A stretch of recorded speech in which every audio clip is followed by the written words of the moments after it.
All right, good evening, everyone. This is Lance Smith, and I'm here with David Swanson. You are a prolific writer, activist, and author of several books, one of which is When the World Outlawed War. Yesterday, when I read that title, I thought, oh, this is just something like a some kind of fantasy wish that couldn't possibly be true. But in the last workshop that you presented in, you gave a much different story. That this was actually something that happened in the Kellogg-Briand pack. Could you just say a couple words to people who don't understand how much war we're engaged in right now? You have the United States in recent years bombing 8 countries. Bombing Iraq, bombing Pakistan, bombing Afghanistan, bombing Libya, overthrowing the government of Libya, overthrow the government of Iraq, bombing Syria, bombing Somalia, drone murders in the Philippines. I don't know how many I missed. You can't Right. keep track of them all.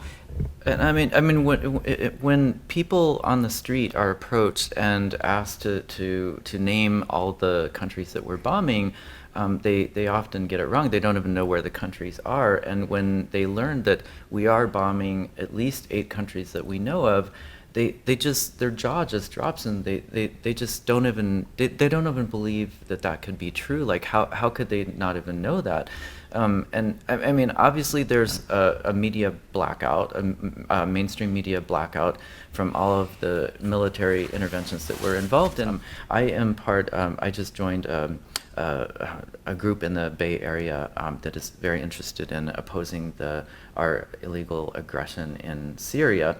There's a member of the group Code Pink, Veterans for Peace.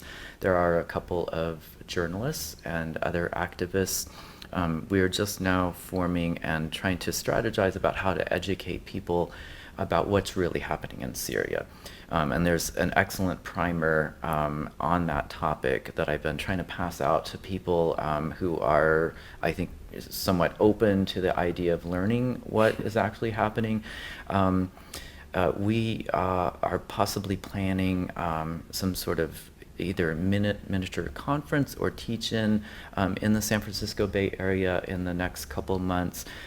What advice would you give a new group to most effectively educate the public or get the word out about things that we just don't hear about in the mainstream media or just in our everyday travels?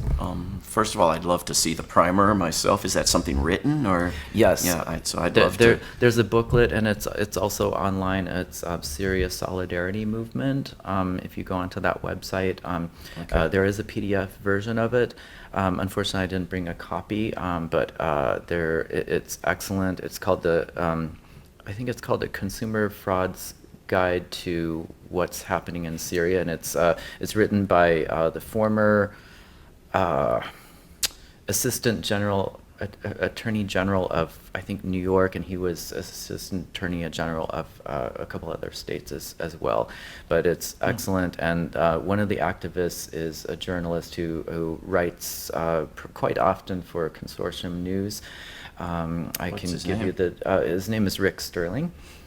Rick and I went to Russia together several weeks back on a trip led by a woman from out not far from that area as well. Okay. So it's a great area of the country. It's a great initiative you're starting. I haven't read the primer, but I look forward to. But I would say make your case very clearly. Make it in writing and also in video. Short videos, short, concise, very professional, videos.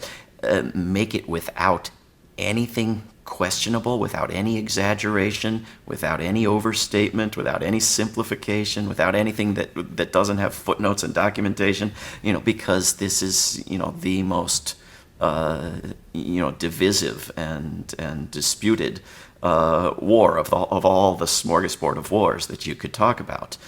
This is the one where you get the most misinformation, also the most passion and division, and those who from across the political spectrum for a variety of reasons, and Right, from right. the United States and from Syria and from other countries. So you have to do it very well. But let us know how World Beyond War can help, and there's plenty of other groups and people in that area who I'm sure would be glad to help.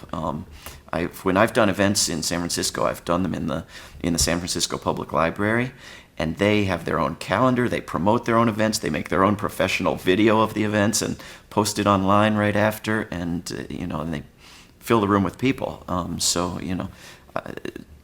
You're from there, I'm not, but that's one good place to Right. to do something. Right. Yeah, so we're excited about this initiative, and part of the reason I came to this conference is that you were here, and I've heard so much about you. I haven't gotten to know too much of you yet, but I'm just kind of new to the activist community, and I oppose war in all its forms, and I just really want to do something to help end war, and it was great to meet you and Medea Benjamin, two of the great activists that I think everyone can learn a lot from. So this is David Swanson. Thank you very much for your time, and hope you enjoy the rest of the conference. Thank you.